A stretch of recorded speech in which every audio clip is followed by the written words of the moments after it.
Welcome to SBU 408D Entrepreneurship.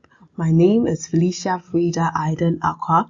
Today we're going to look at Unit 2, starting or buying a small business. Specifically, we're going to look at new business assessment, which is session 3 in Unit 2. By the end of this session, you should be able to identify the critical factors for selecting business ventures. You should be able to explain the reason for business failure and describe the basic evaluation of new ventures. So some critical factors for new venture development is the phases of the business.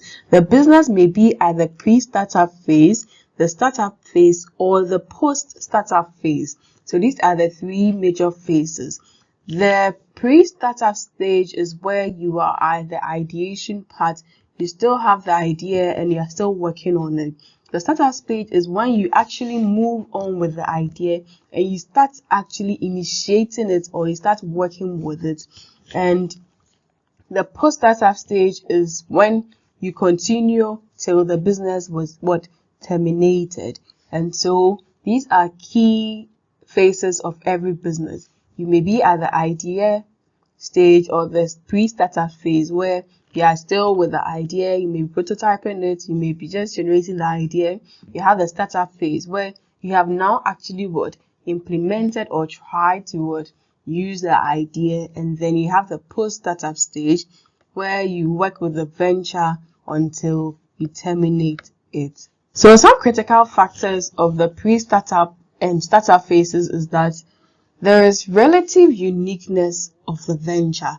You know, every business is different from the other, and we made mention that when it comes to entrepreneurship, it's not about doing what everybody is doing.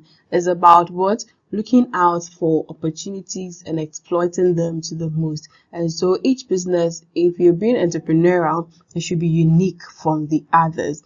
There's also the relative investment size as startup. You know, every business and then the investment amount and capacities that go into it as startup. Some will need more funds, some will need very few.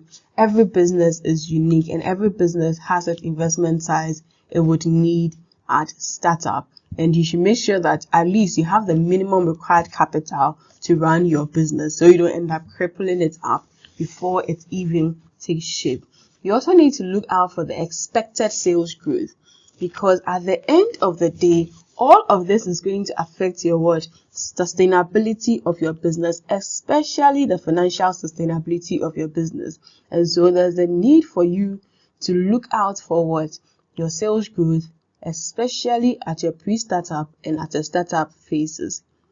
You also need to look out for the lifestyle ventures. You should be very careful how you're going to operate your business to ensure that your business is also profitable, and you should look out for the growth potential, your product availability, and even your customer availability.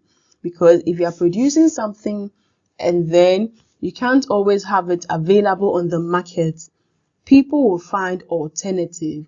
If you have the product too and you don't have the customers, that is also going to be a problem, because you're going to have funds or capital which will be locked up unnecessarily.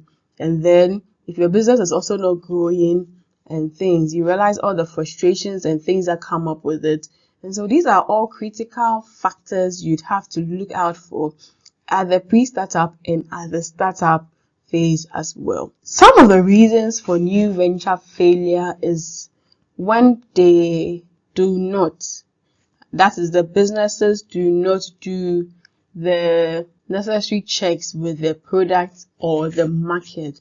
If you don't really analyze and do the feasibility of your product or the market assessment properly, you will end up having some failure in there. You will not be able to meet the goals of your business organization. You would end up crippling even before you start.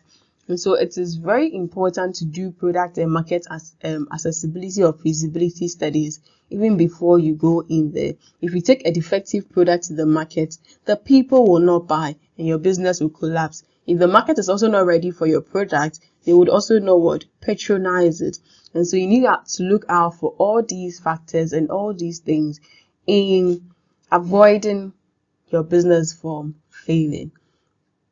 Like you made mention earlier, depending on the type of business you are into and even the stage, the investment requirements are very key. And so for every business, you should be able to have at least the minimum required initial capital to run the business. Financial difficulties have crippled a lot of businesses, and they still do cripple, and they will be crippling quite a number.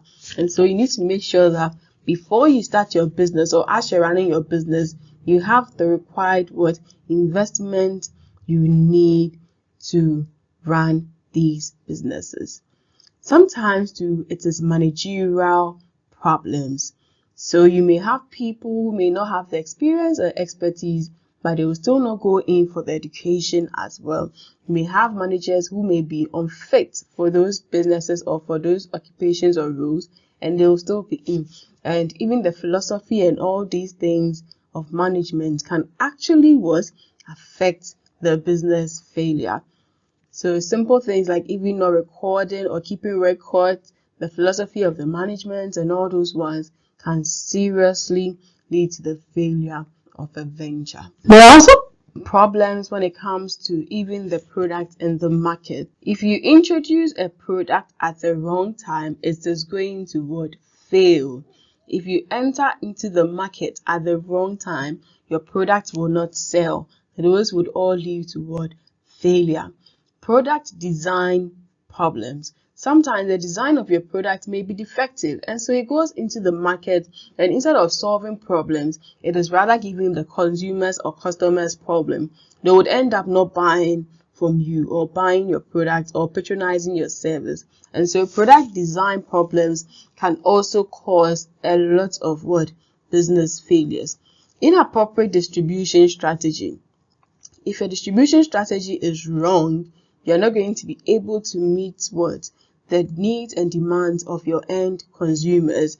And it could be that they will be receiving it, but they're receiving it with a lot of delays or a lot of defects in there. And these days, everybody wants good quality service or product. So when your distribution strategy is wrong or a falls short, you realize that you're going to also have problems with your product and in your market. When there's also unclear business definition, we don't know what your business is into, we don't know what your business is for, that can also cause a lot of problems in there.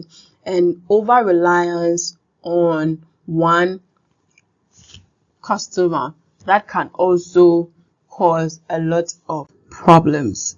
We also have made mention of financial difficulties. So like I made mention earlier, the initial capital you need, if it is not up to, you realize you start the business, but then it's not going to be solid, it's going to be shaky.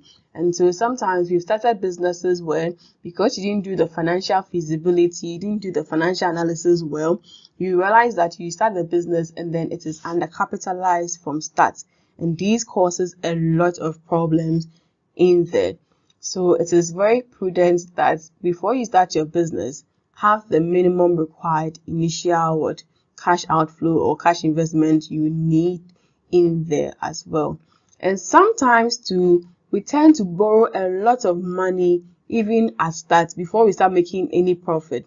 It is very, very risky. So assuming debt too early can also cause your business failure.